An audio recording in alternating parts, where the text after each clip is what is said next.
Hello and welcome back to another episode of the Between the Bases podcast. Today we are joined by JJ Fight. JJ, how you feeling today about the Yankees? I'm feeling pretty good. Vibes are up.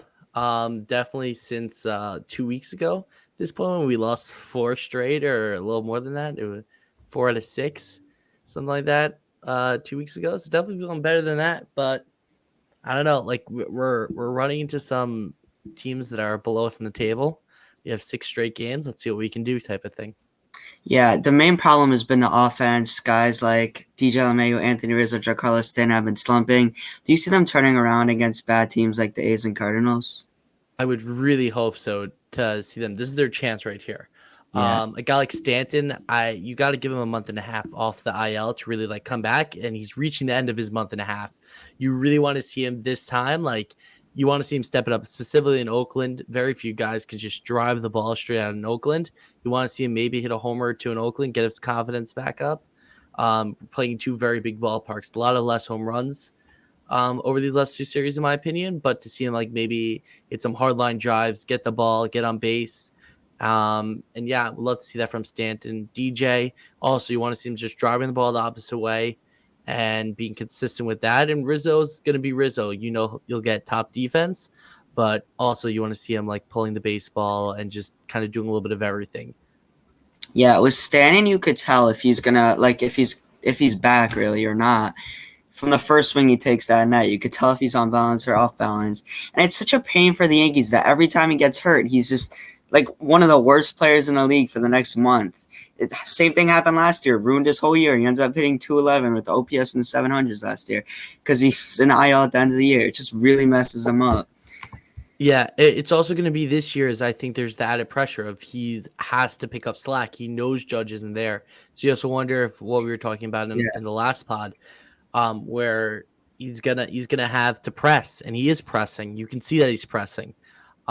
But we'll see where it goes. Yeah.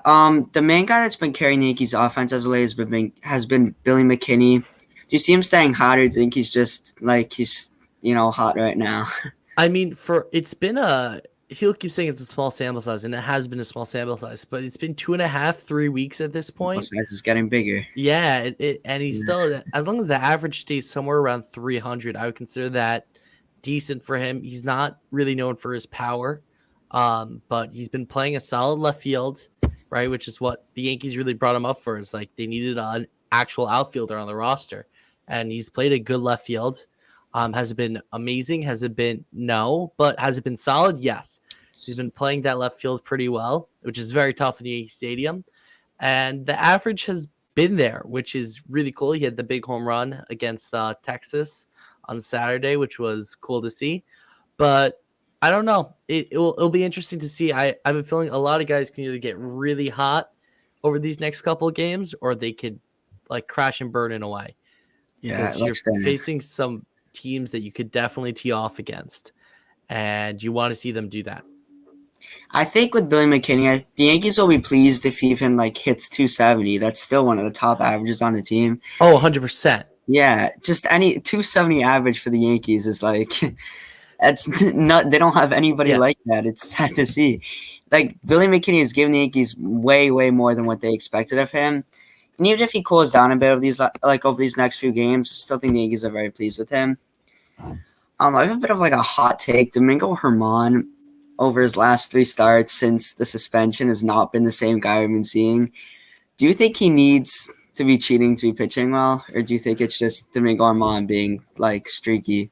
So here's the thing with Herman is I feel like we've seen this like in 2018, like when we know sticky stuff was at its peak, he was untouchable. 2018, 2019, he was untouchable. He was like amazing.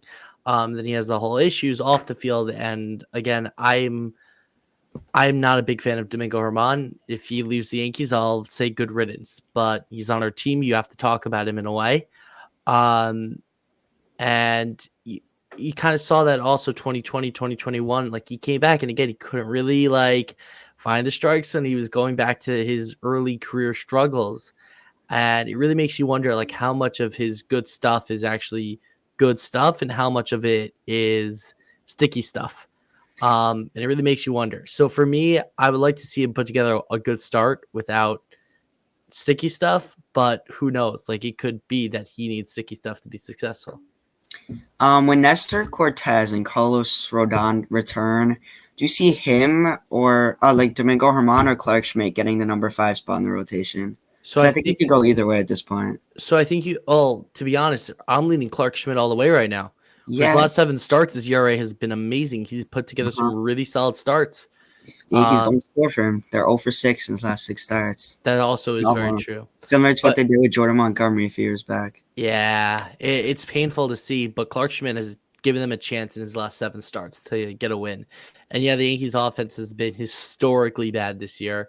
But yeah, I to be honest, I think Clark Schmidt should get the 5th starter spot, but I think he has an option.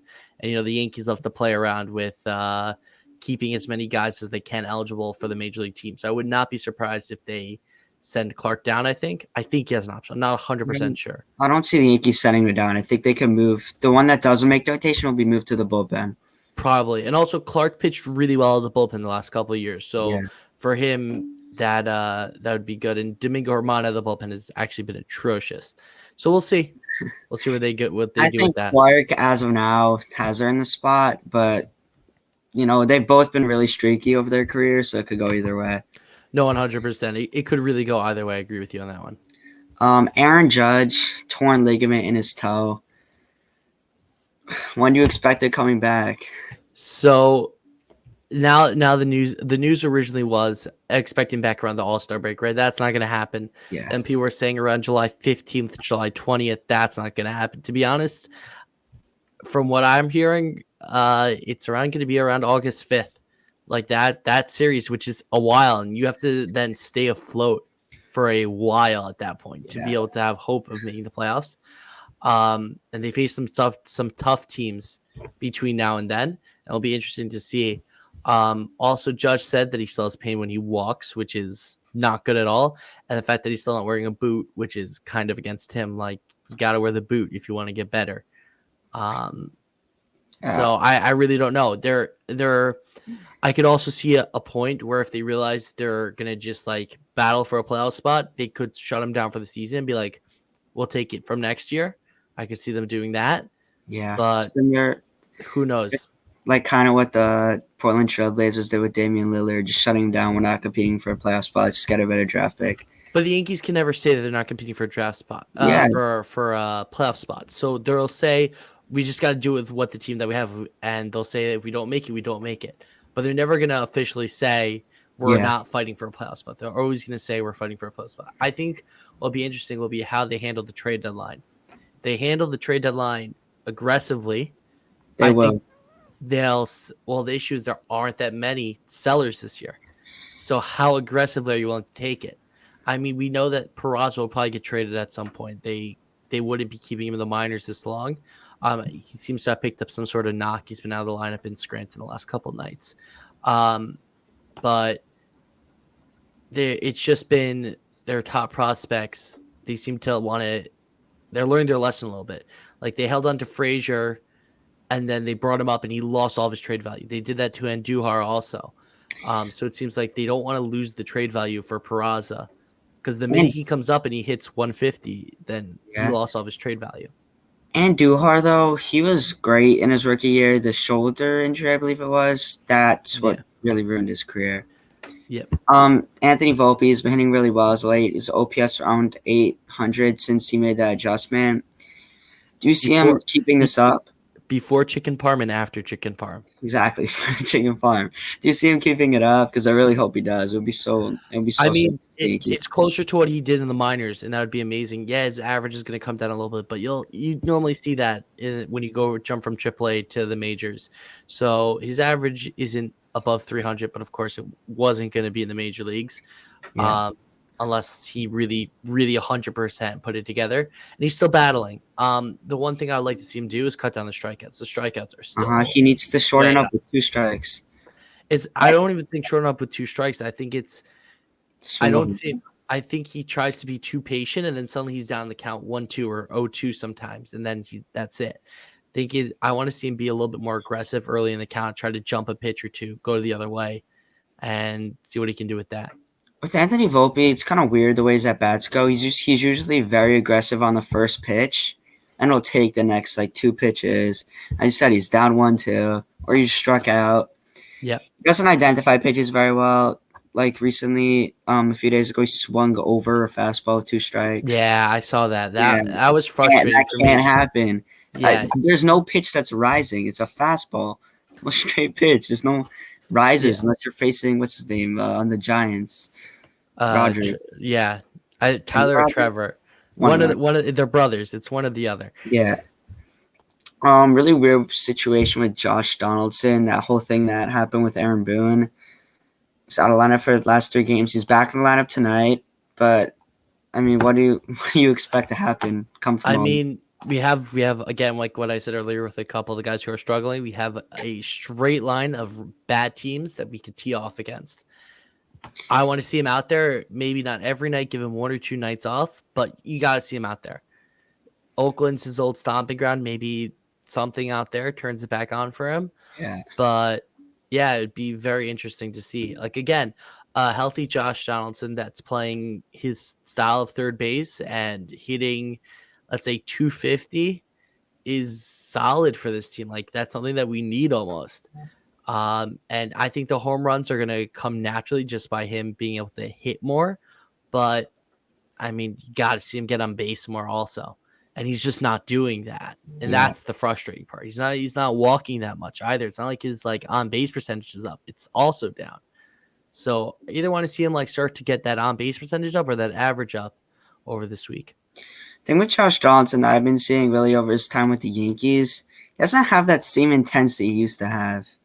You know, he was known for being like super intense, taking everything way too personally, and like getting mad at these guys, and that's really like drove him to be a great player. You just don't see that with him anymore. Yeah, it would be interesting to see if his approach changed. I personally don't have a great view on this, but like what his approach was like before the last 2 years and what it is now in Yankee Stadium. Like, is he trying to go the other way too much? Is he Mm-hmm. just trying to pull the ball down the line? Like, what is his approach different? Is his style different? I don't know. What's your prediction for this series, Yankees A's? The A's are 1-9 in their last 10. The Yankees Yeah, are 4-6. So both teams kind of Yankees, I think, have won 4 out of the last 5 though, which is very interesting. So would like to see the Yankees come in with some fire. Really want to see them kind of take game 1 tonight, take game 2 tomorrow. And then classic Yankees, what they'll probably do is game 3 they'll punt because they haven't had that many opportunities to do punt games, and they love punt games. So I wouldn't be surprised if they take games 1 and 2. We'll see like a weird line I'm out for game 3. I can see them taking 2 out of 3 though in this series, definitely. I see the Yankees sweeping. The last series against the A's it wasn't even close. I mean, the A's they're historically bad team. Oh no, 100%. They're I don't see the Yankees losing any games in the series. As bad as the Yankees have been, I just don't see it happening. will be interesting. I can't find expected pitchers for Tonight is Johnny Brito. I saw no, I know tonight because Yeah. the lines have been released. I think But it's Severino and Hermano, the other two. Does that make sense? yes, Herman's pitching game 2, and then base reference has Clark Oh, pitching Clark's right. Yeah, that makes sense. game 3. But Yeah. Oakland doesn't have a set starter for that game yet, so it'll be interesting to figure out. We're facing former Yankee JD Sears in game 2. I want to see tomorrow night. Ken Waldichuk. He was top Yankees prospect. I was really excited for him to see him in the majors, but I want to see him also, but his numbers have been pretty I know, bad. they've been Along with terrible. Luis Medina. Yeah, Luis Medina too. I liked him as a prospect. Luis Medina, Waldichuk, and Kaprelian, 3 Yankees farmhands over there. And Sears. And JP Sears. And Sears. Yeah. Can never forget Sears. Sonny Gray and Frankie Montas trades. Terrible trades. Got anything else to add? We can complain about Cashman all we can about his bad like being bad about trading prospects who are fielders. Trading pitchers, I don't know what he's doing to these guys after they leave the organization. I mean, can you name me one Yankees pitcher who has turned into a solid piece over these last couple of years where you're like, Can't dang, think of I any. what? Can't think of any. Yeah, it's like we always complain like, oh, we could have used a JP Sears last year. I'm like, not if he's going to pitch to a 4.5 ERA. Like, Hmm. there's only a certain amount where you can really keep these guys on the roster for. It seems. You got anything else to add before we wrap up? No, I just hope the Yankees win the series, Let's go Yankees. and we got some late night baseball coming up. Guys, make sure to subscribe, like, and share the video. Have a great night.